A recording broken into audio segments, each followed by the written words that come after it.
শোনো বাবা বলো তাই বলছে। হ্যাঁ তুমি আমাকে ভালোবাসতে পারবে? হ্যাঁ।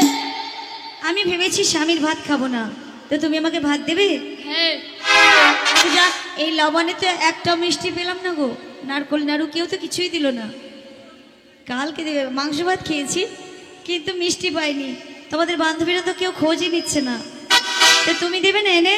হ্যাঁ। চুরি করে একটা নাড়ু এনে দেবে। হ্যাঁ তো বলছি আমি স্বামীর ভাত খাবো না, তো যাক ও ভাত দেবে বলছে। তুমি কি কাজ করো গো? রাজমিস্ত্রি।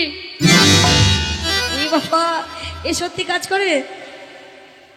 ফাঁকি মেরে বলছে নাকি? বুঝতে পারছি। তো রাজমিস্ত্রির কাজ করবে তাই তো? হ্যাঁ। ঠিক আছে, আমি কিন্তু অনেক শপিং করি, আমার অনেক টাকা খরচ হয়, কিনে দিতে পারবে তো? হ্যাঁ। তো প্রতিদিন আমি নতুন নতুন জিনিস কিনে দিতে পারবে? হ্যাঁ। এ পারবে, ঠিক আছে। তুমি তো রাজমিস্ত্রি খাটো, বেশি বেতনও না, তো আমি আর এত শপিং করব না, একটু কম খরচা করে সংসার চালাবো, তাই না? তাই কি বলবো জানো? মাথা বেঁধে দিল খানা বেলের কাঁটাতে, মাথা বেঁধে দিল মাসি লাল ফিতেতে। দারুণ দারুণ, তোমাদের অপারেটর মিউজিশিয়ান খুব সুন্দর বাজাচ্ছে, তো মাইকের সাউন্ড দারুণ। দেশের পয়সা লুটে নেব আমি চোখের পলকে,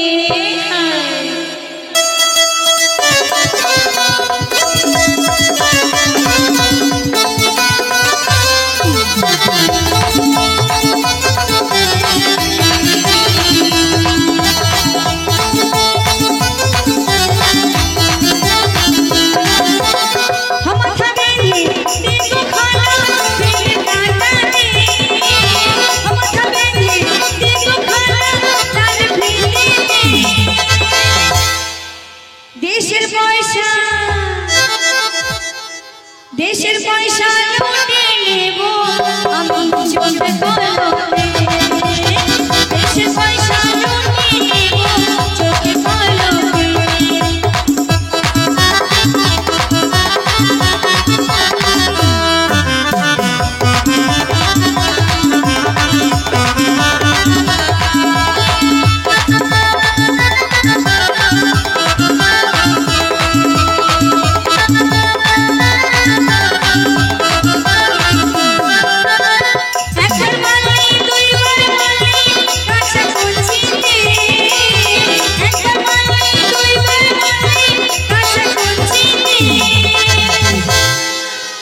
তোমরা বউকে ধরে মারো, এইটুকু এইটুকু ছেলে তো বিয়ে হয়নি। হ্যাঁ তোমার বিয়ে হয়েছে? বলো তো। সব কথার এক কথা বুঝতেই পারবো না।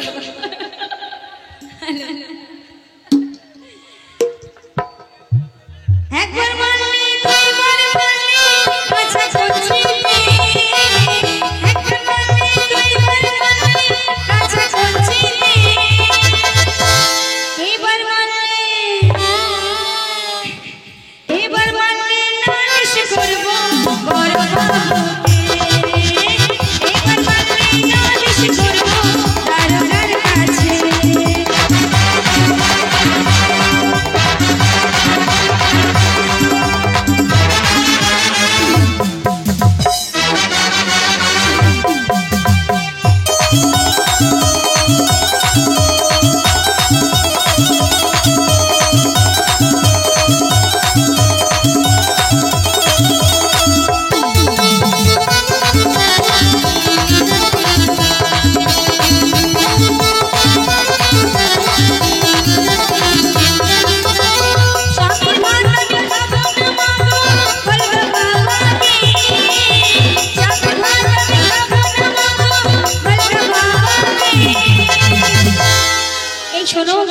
এখনকার মেয়েগুলো কেন পালাচ্ছে গো?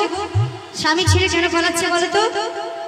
ওই যে দেওরের ভাতে যে কি আছে জানি না, বিরিয়ানি পোলাও মাংস ভাত কিছুই ভালো লাগছে না মেয়েদের, কিছু কিছু মেয়ে, সবাই না, তো দেওরদের সঙ্গে পালাচ্ছে। কারণ কি জানো?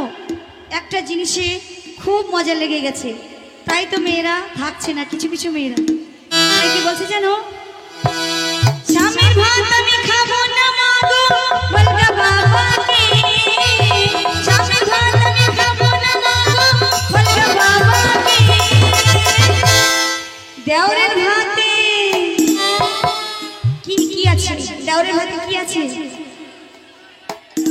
সব জেনে বসেছে একেবারে ধানি লঙ্কা, দেওরের ভাতে